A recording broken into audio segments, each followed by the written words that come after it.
Download the research overview to learn detailed information about opioids and preventing opioid misuse. Here, we will quickly highlight key takeaways from each section of the research overview. The introduction discusses the opioid epidemic in the United States and its devastating impact on adolescents and young adults. In 2016, over 1 million adolescents and young adults misused prescription opioid pain relievers. This section explores how students get prescription opioids. Students generally access prescriptions through their own prescription, from friends or relatives, or less commonly, from a person who sells drugs or a stranger. This section reviews research that shows how student athletes are at higher risk for opioid misuse.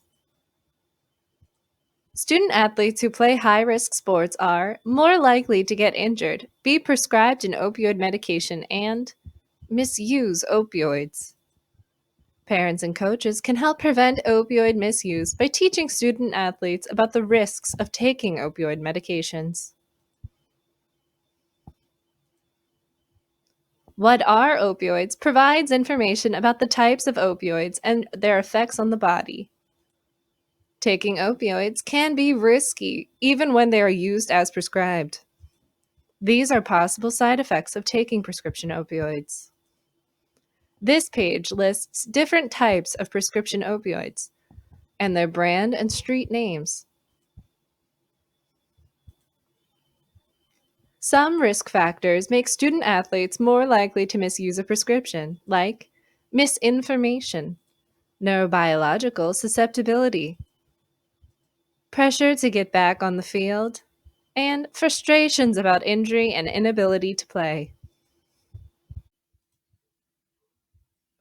Sports injury management covers types of injuries and pain management strategies for a healthy recovery.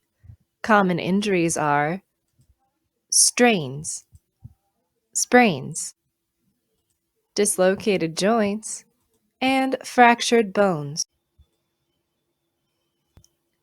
If a student athlete feels any pain, it's important for student athletes to stop any activity that is causing pain, talk to a parent or guardian, and consult a professional. It's helpful for student athletes to learn that pain is useful and techniques for managing pain after an injury.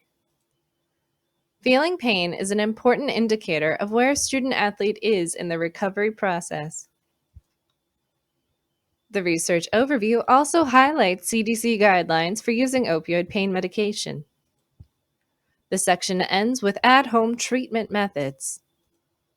The RICE at-home treatment method stands for rest, ice, compression, and elevation.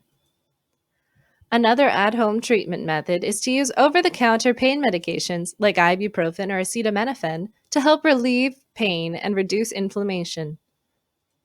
Another is to immobilize the injury with slings, splints, casts, and leg immobilizers.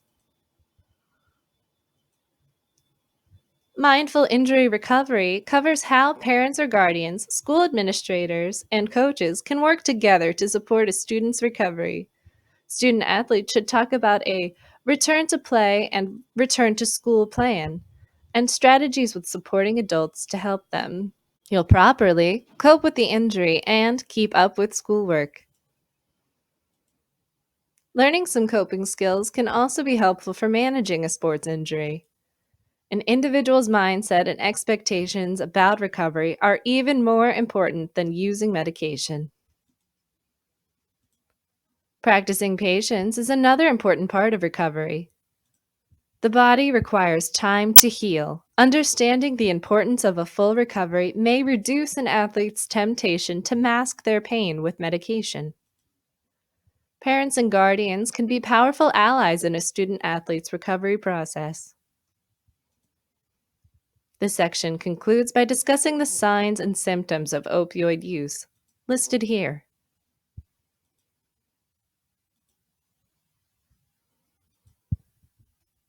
The final section of the research overview features tips for student athletes recovering from a sports-related injury.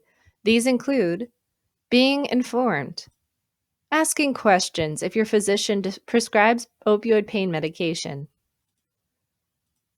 telling your physician if you have taken opioids before and what that was like,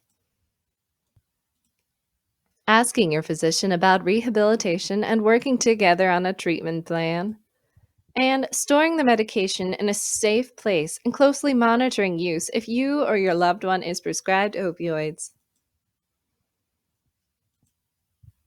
Click here for video tours of other resources in the toolkit.